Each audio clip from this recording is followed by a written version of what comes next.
حضرت علی پیدا ہوئے تو ان کی والدہ کا نام ہے فاطمہ. یہ بھی عجیب اتفاق ہے کہ حضرت علی کی ماں کا نام بھی فاطمہ اور حضرت علی کی زوجہ محترمہ کا نام بھی فاطمہ. جب آپ پیدا ہوئے تو حضرت فاطمہ نے اپنے بیٹے کا نام رکھا حیدر. حیدر کا معنی ہوتا ہے شیر. چونکہ حضرت فاطمہ جو حضرت علی کی ماں ہے ان کے والد کا نام تھا اسد. اسد کا معنی بھی ہوتا ہے شیر. تو اپنے نانا کی نسبت سے حضرت علی کا نام حیدر رکھا گیا. اور پھر عجیب اتفاق ہے کہ حضرت علی کے جو والد محترم تھے ابو طالب وہ تھوڑے سے معذور تھے, لنگڑے تھے. ان کی اولاد بہت زیادہ تھی لیکن مال کم تھا. اس لیے ان کو کہا جاتا ہے کثیر العیال قلیل المال. بچے زیادہ تھے لیکن دولت کم تھی. تو انہوں نے حضرت علی کو جناب نبی کریم صلی اللہ علیہ وسلم کو اٹھا کے دے دیا کہ آپ ہی اس کی پرورش کریں. تو دوسری نسبت حضرت علی کو یہ ملی ہے کہ ان کی پرورش بھی جناب نبی کریم صلی اللہ علیہ وسلم کے ہاں ہوئی. اب آپ حضرات سوچتے ہوں گے کہ ہم نے تو زیادہ تر نام علی ہی سنا ہے, تو یہ علی نام کب رکھا گیا؟ تو یہ بھی بڑا ایک عجیب ماجرا ہے کہ نبی کریم صلی اللہ علیہ وسلم نے جب نبوت کا اعلان فرمایا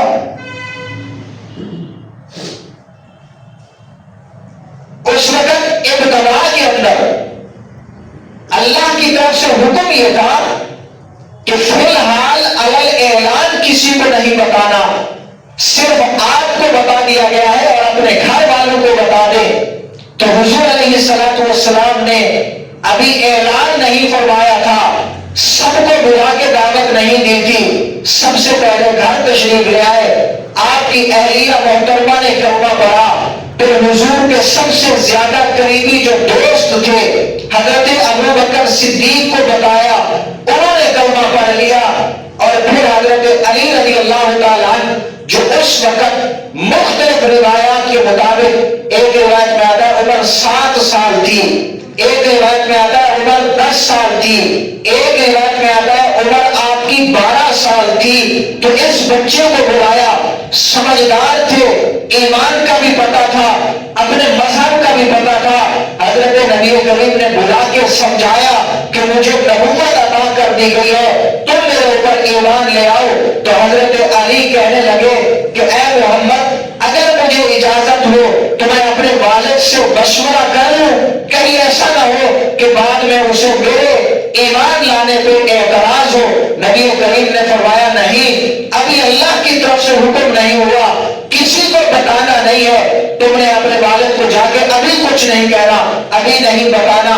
جب گھر میں آئے نا تو اللہ کے نبی کی اہلیہ محترمہ نے حضرت علی کو سمجھایا, تیار کر کے حضور کے پاس لے آئی اور حضرت علی المرتضیٰ نے بھی کلمہ پڑھ لیا. اب حضور علیہ الصلوۃ والسلام کے ساتھ مل کے اللہ کی عبادت کیا کرتے تھے. بیت النخلا ایک جگہ ہے, وہاں پہ میں لگا میرا باپ بھی بیمار ہے, میرے اللہ کچھ تعاون کرو. بیٹھ کے رہتے ہوئے انشاء اللہ میرا باپ بھی بیمار ہے,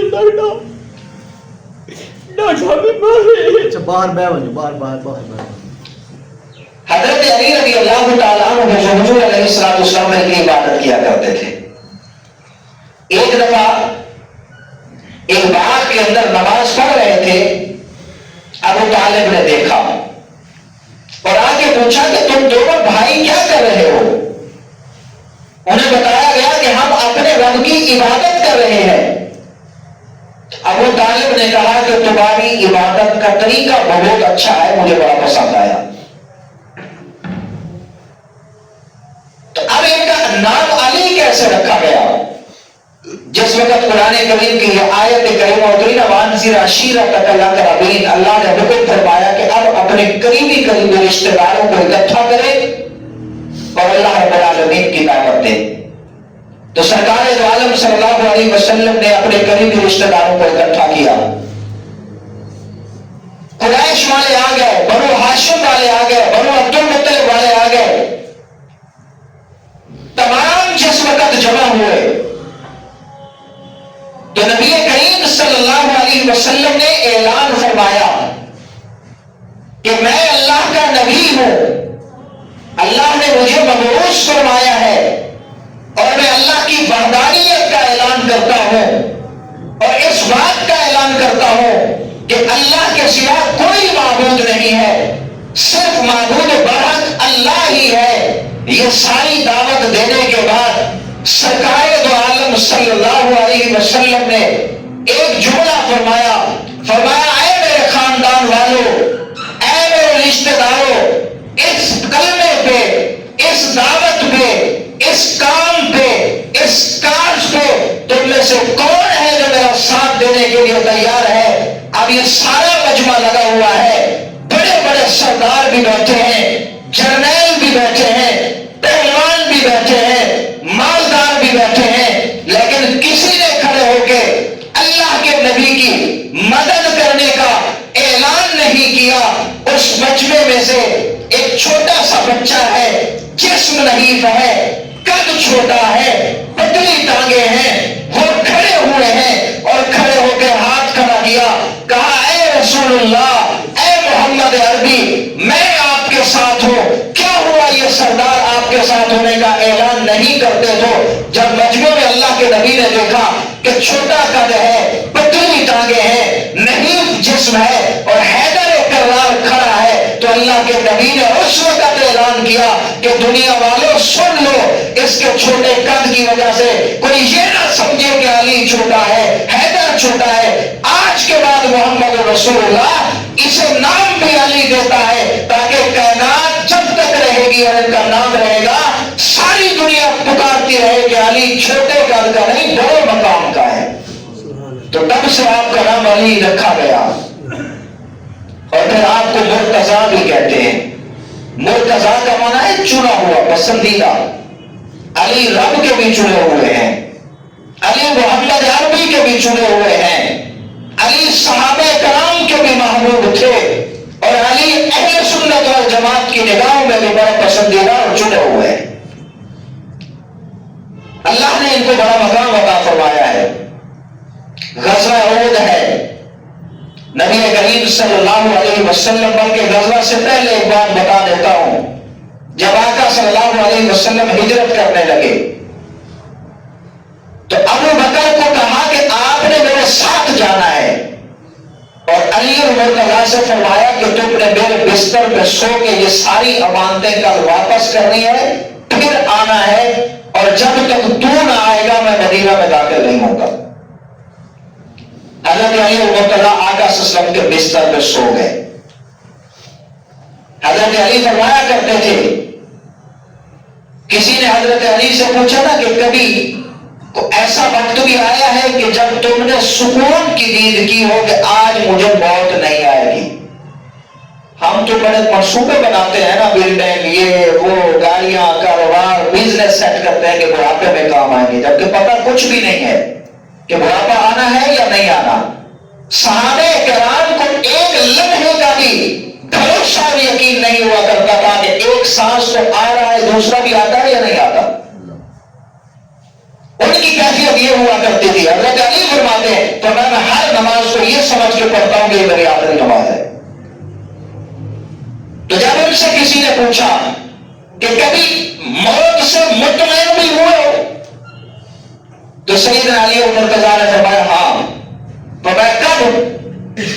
کہا جب دشمن 1400 ننگی تلواریں لے کے کھڑے تھے اور میں بستر پہ سویا تھا، ان 1400 ننگی تلواروں کے آگے بھی مجھے یہ یقین تھا کہ آج مجھے موت نہیں آ سکتی، اس لیے کہ کالی قبلی والے نے فرمایا تھا علی بستر پہ سو جا، صبح یہ امانتیں واپس کرنا، مدینہ میں تیرا انتظار کروں گا، مدینہ سے پہلے جب تک تو نہیں آئے گا مدینہ میں داخل نہیں ہوگا. علی اور مرتضیٰ کہتے ہیں مجھے یقین ہو گیا تھا کہ جب تک میں نبی کریم سے جا کے ملوں گا نہیں مجھے موت نہیں آ سکتی. حضور کی زبان پہ اتنا بھروسہ. فرمایا وہ میری رات بڑی اطمینان کی گزری تھی. حضرت علی اور مرتضیٰ اٹھے ہیں, امانتیں واپس کی اور آقا صلی اللہ علیہ وسلم کے پاس پہنچے. حضور قباء میں ٹھہرے ہوئے تھے. حضور بھی وعدے کے پکے ہیں, مدینہ میں تب تک داخل نہیں ہوئے جب تک علی نہ آ گئے. جو بھی مدینہ سے ملنے آتا تھا آقا صلی اللہ علیہ وسلم سے مل کے واپس چلا جاتا. حضور فرماتے علی آئیں گے پھر مدینہ میں داخل ہوں گے. حضرت علی اور مرتضیٰ آئے, جواب تھے ابھی. جب وہاں پہ پہنچے اللہ کے نبی نے فرمایا علی سناؤ کیسے ہو, سب کی امانتیں واپس ہو گئے. فرمایا آپ کے حکم کے مطابق. فرمایا کوئی پریشانی؟ اللہ کے نبی جب آپ نے کہہ دیا کہ مجھ سے آ کے ملنا کیسی پریشانی ہوتی؟ البتہ چلنے کی وجہ سے میرے پاؤں کے نیچے زخم آ گئے ہیں, اس لیے کہ مجھے آپ سے ملنے کا اشتیاق تھا. یہ جدائی کا وقت برداشت نہیں ہو رہا تھا. بڑا دیر سفر کر کے آیا ہوں. نبی کریم صلی اللہ علیہ وسلم کی محبت کا انداز دیکھیے. آقا نے فرمایا علی پاؤں ذرا ادھر لاؤ. قدرت کے بھی عجیب نظارے ہیں. غار میں اگر ابو بکر کو سانپ ڈسے تو اللہ کے نبی اپنے دہن مبارک سے لعاب نکال کے لگا رہے, اور یہاں علی کے قدم اگر زخمی ہوئے نبی کریم نے بلایا اپنے لعاب مبارک لگا کے حضرت علی کو فرمایا اب بتاؤ کیسی حالت ہے. حضرت علی کے قدم بھی ٹھیک ہو گئے. اور محدثین و مورخین نے لکھا ہے یہ نبی کریم کے لعاب کی برکت تھی کہ علی جس جنگ کے اندر بھی شریک ہوئے کبھی پاؤں واپس نہیں لوٹے ہیں, فتح یاب ہو کے آئے ہیں. یہ میرے نبی کے لعاب کی برکت تھی. آقا صلی اللہ علیہ وسلم حضرت علی کو لے کے مدینہ میں پہنچے ہیں. وہاں پہ مواخات کا سلسلہ شروع ہوا. چونکہ یہ سارے مہاجر تھے, سب کو چھوڑ کے آئے تھے, پاس کچھ نہیں تھا. تو نبی کریم صلی اللہ علیہ وسلم نے انصار صحابہ سے فرمایا کہ ایک مہاجر اور ایک تم میں سے اسے اپنا بھائی بنا لو, میں تمہیں ایک دوسرے کا بھائی بناتا ہوں. اسے گھر لے جاؤ, اس کے کھانے پینے کا سارا انتظام تمہارے ذمہ ہے. یہ تو میرے نبی نے کیا تھا. لیکن مہاجر صحابہ کرام نے اپنے بھائیوں سے کہا کہ ہمیں بتاؤ بازار کا راستہ کیا ہے تاکہ ہم جا کے اللہ کو راضی کرنے کے لیے عبادت بھی کرتے رہیں گے اور رزق حلال بھی تلاش کریں گے. اس لیے کہ رزق حلال کو تلاش کرنا بھی عبادت ہے. تو اللہ کے نبی تقسیم کرتے گئے یہ تمہارا بھائی ہے, یہ تمہارا بھائی ہے, یہ تمہارا بھائی ہے. آخر میں حضرت علی بچ گئے اور حضور بچ گئے. ادھر سے انصار بھی پورے ہو گئے, مہاجرین بھی پورے ہو گئے, آقا صلی اللہ علیہ وسلم بھی بچ گئے اور حضرت علی اور مرتضیٰ بھی بچ گئے. تو جب حضور نے دیکھا کہ علی تو بیٹھا ہے ادھر, انصاری صحابی کوئی نہیں کہ جس کا اس کو بھائی بناؤں, تو حضور علیہ الصلوۃ والسلام نے بڑا عجیب جملہ فرمایا انت یا علی انت اخی فی الدنیا والآخرہ, اے علی تو دنیا میں بھی میرا بھائی ہے اور آخرت میں بھی میرا بھائی ہے. یہ حضرت علی کو اعزاز حاصل ہے. وگرنہ قرآن کریم کے اندر ایک جگہ پہ ہے فرمایا آخرت کے اندر ساری رشتہ داریاں ختم ہو جائیں گی. بلکہ حضرت علی رضی اللہ حضور علیہ الصلوۃ والسلام نے جو فرمایا آخرت میں کوئی رشتہ داری کسی کو کوئی فائدہ اور نفع نہیں دے گی سوائے میری رشتہ داری کے. تو حضرت علی کو فرمایا کہ تو دنیا میں بھی میرا بھائی ہے اور آخرت میں بھی میرا بھائی ہے. اپنے بھائی چارگی کے لیے اللہ کے نبی نے حضرت علی کو چنا ہے. ایک موقع ایسا آیا, غزوہ احد ہے, نبی کریم صلی اللہ علیہ وسلم نے حضرت علی اور مرتضیٰ رضی اللہ تعالیٰ کو شروع میں بھیجا. جنگ کی ترتیب یہ ہوا کرتی تھی, ایک پہلوان ادھر سے جاتا, ایک پہلوان وہاں سے آتا. مقابلے میں شیبہ تھا, بہت بڑا پہلوان تھا. اس نے آ کے حضرت علی کو للکارا, کہا تم بچے ہو, میرے بھتیجے ہو, میں تم سے نہیں لڑنا چاہتا. اور اس نے آ کے اعلان کیا کہ اے مسلمانوں کیا تمہارے پاس میرے مقابلے کا کوئی بہادر نہیں ہے؟ تو ادھر سے سیدنا علی اور مرتضیٰ نے جواب دیا فرمایا سمت نہیں ہوں گی حیدرا, میرے مقابلے میں تو آؤ, بچپن سے میری نام میری ماں نے میرا نام ہی حیدر رکھا ہے، لا کے دکھاؤ تمہیں پتہ چل جائے گا۔ جب اسے غصہ آیا آگے حضرت علی پہ حملہ کیا، سیدنا علی اور مرتضیٰ نے ایک ہی بار میں اسے ختم کر دیا۔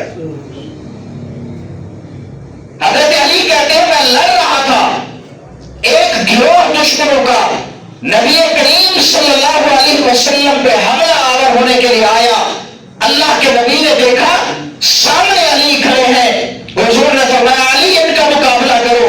حضرت علی نے اس پوری جماعت اور گروہ کا مقابلہ کیا، انہیں پیچھے ہٹا دیا۔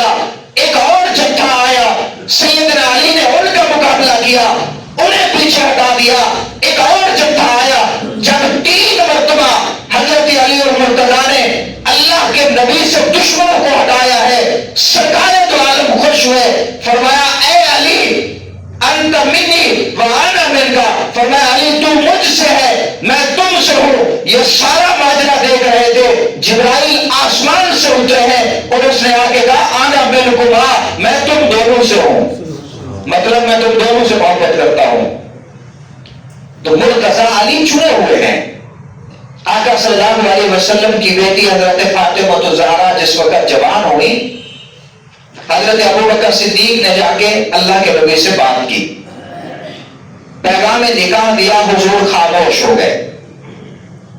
حضرت فاروق اعظم گئے، انہوں نے نکاح کا پیغام دیا تو آقا صلی اللہ علیہ وسلم خاموش ہو گئے۔ اب صدیق اکبر مزاج شناس رسول تھے، سمجھ گئے کہ اللہ کے نبی ہمیں نہیں دینا چاہتے، حضور علیہ السلام کسی اور کو دیں گے، اور نظر انتخاب حضرت صدیق اکبر کی بھی حضرت علی پہ پڑی ہے۔ مشورہ دیا علی جاؤ آقا صلی اللہ علیہ وسلم سے بات کرو، فاطمہ جوان ہے، رشتہ مانگو تمہیں مل جائے گا۔ حضرت علی اور مرتضیٰ رضی اللہ تعالیٰ کہنے لگے ابوبکر یہ کیسے ہو سکتا ہے، میرے پاس کچھ ہے بھی نہیں، نہ گھر ہے نہ مال ہے نہ دولت ہے، کچھ بھی نہیں ہے، میں شہزادی کا رشتہ جا کے مانگوں؟ حضرت ابوبکر نے فرمایا جاؤ تو صحیح بات تو کرو۔ اب حضرت سیدنا علی اور مرتضیٰ گئے ہیں، اس بھیجنے میں عمر فاروق بھی شامل تھے۔ حضرت علی اور مرتضیٰ نے جا کے آقا صلی اللہ علیہ وسلم سے کہا کہ یا رسول اللہ میں آپ کا مہمان بننا چاہتا ہوں۔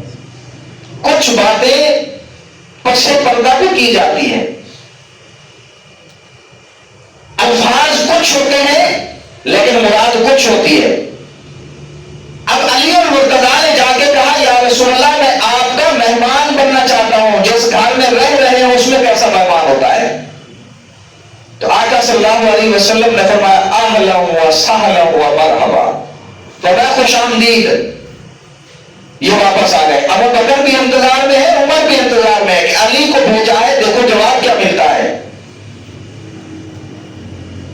آج دنیا کہتی ہے کہ ان میں آپس کے اندر محبتیں نہیں تھی، میں اعلان کہنا چاہتا ہوں رشتہ مانگنے کے لیے والدین بھیجا کرتے ہیں اپنی اولاد کو۔ اگر ابو بکر اور عمر علی کی سرپرستی نہ کر رہے ہوتے، اسے مشورہ نہ دے رہے ہوتے تو وہ کیسے جاتے، ان کا تصور بھی نہیں جا سکتا تھا، اور یہ محبت تھی تو یہ ایسا کر رہے تھے۔ واپس آئے ہیں، کہا ابو بکر عمر، اللہ کے نبی نے فرمایا اہلا و سہلا و مرحبا۔ حضرت ابو بکر کھڑے ہوئے، گلے لگائے، فرمایا علی مبارک کو رشتہ ہو گیا ہے، نبی کریم نے بیٹی تمہیں دے دی ہے۔ خاموشی ہو گئی۔ ایک دن حضرت نبی کریم صلی اللہ علیہ وسلم تشریف فرما تھے، صحابہ کرام بیٹھے ہوئے تھے، حضرت علی آئے، فرمایا علی تمہارے پاس کچھ پیسے ہیں، میں تمہارا نکاح کرنا چاہتا ہوں حق مہر ادا کرنے کے لیے۔ حضرت علی اور مرتضیٰ رضی اللہ تعالیٰ کہنے لگے یا رسول اللہ میرے پاس تو کچھ نہیں سوائے ایک تلوار کے اور ایک زیرہ کے۔ آقا صلی اللہ علیہ وسلم نے فرمایا جاؤ تلوار تو اپنے پاس رہنے دو، یہ جنگ میں جہاد میں کام آئے گی، اور وہ زیرہ میرے پاس لے کے آؤ۔ حضرت علی اور مرتضیٰ گئے، زیرہ لے کے آئے ہیں، اللہ کے نبی کو پیش کی۔